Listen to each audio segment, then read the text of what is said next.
यात्रीगण कृपया ध्यान दें, आपकी जिंदगी बहुत सस्ती है। सस्ती ही तो है, वरना कब तक आम आदमी को मर मर कर बताना होगा कि सरकार प्लीज, हम तो मरकर मोक्ष पा लिए, आप प्लीज औरों की जान बचा लीजिएगा। अब किसी और भगदड़ में किसी और की जिंदगी मत छीनिएगा। यात्रीगण कृपया ध्यान दें,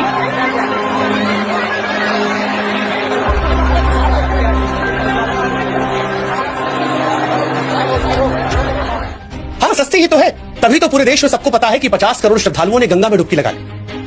पर जो नहीं पता चल पाया वो ये कि जब कोई ट्रेन नहीं टकराई, जब कोई ट्रेन पटरी से नहीं उतरी, फिर 18 लोग रेलवे स्टेशन पर कैसे मर गए। रेलवे का बयान सुनिए तो ऐसा लगता है कि सारी गलती तो लोगों की है, रेलवे का कोई दोष नहीं। रेलवे के हिसाब से तो भगदड़ भी नहीं हुई थी, ना प्लेटफॉर्म बदला गया था, ना ट्रेन कैंसिल हुई थी, ना अधिकारियों की गलती थी। गलती तो हम लोगों की थी।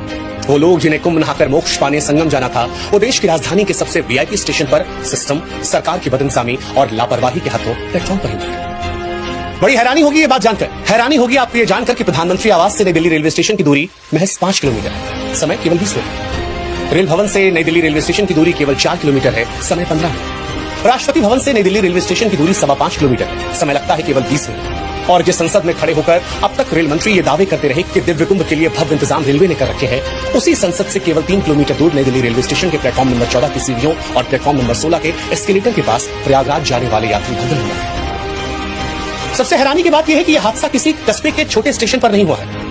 यह भगदड़ किसी गांव से हॉल्ट के बाहर नहीं हुई है।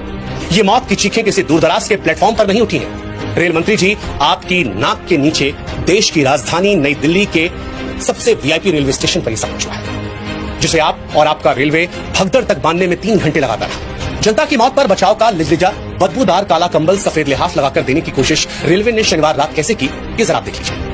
हजारों यात्रियों को संभालने का इंतजाम था नहीं, और मौत होने के बाद स्टैम्प पैड के पर्यायवाची रूप रेलवे के लोग खोजते रहे। सबसे पहले कहा गया कि ये एक अफवाह है, र्यूमर, ऐसा तो कुछ हुआ नहीं। इसके बाद कहा गया नो स्टैम्पेड। थोड़ी देर बाद बयान आया स्टैम्पेड जैसी सिचुएशन है।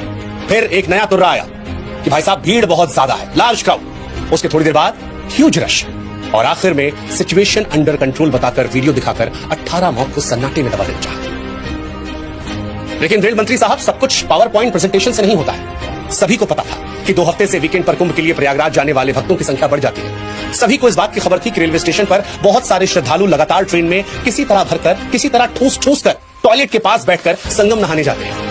सभी को इस बात की जानकारी थी कि शनिवार शाम से नई दिल्ली रेलवे स्टेशन पर बहुत सारे लोग जुड़ रहे हैं। लेकिन पावर पॉइंट प्रेजेंटेशन देकर खूब चर्चा में रहने वाले रेल मंत्री साहब, जो रेलवे में छोटी से छोटी और बड़ी से बड़ी चीज को रील बनाकर प्रचार कर देते हैं, न जाने शनिवार रात रेल मंत्री और रेल मंत्रालय कहां पर थे। जो पूरी व्यवस्था नई दिल्ली के रेलवे स्टेशन पर जनता को कुचलने, जनता को दबने के लिए चलती थी। अब मंत्री जी को कौन समझाए कि जांच से सरकारी आंकड़े जरूर दिख जाएंगे, लेकिन जो नहीं दिखाई पड़ेगा वो ये कि मरने वाले इंसान थे। वो किसी के बाप थे, किसी के भाई थे, किसी के पिता थे, किसी की मां थी, किसी के बेटे, किसी की बेटी, किसी के परिवार की आखिरी निशानी तो किसी की जिंदगी की टूट था।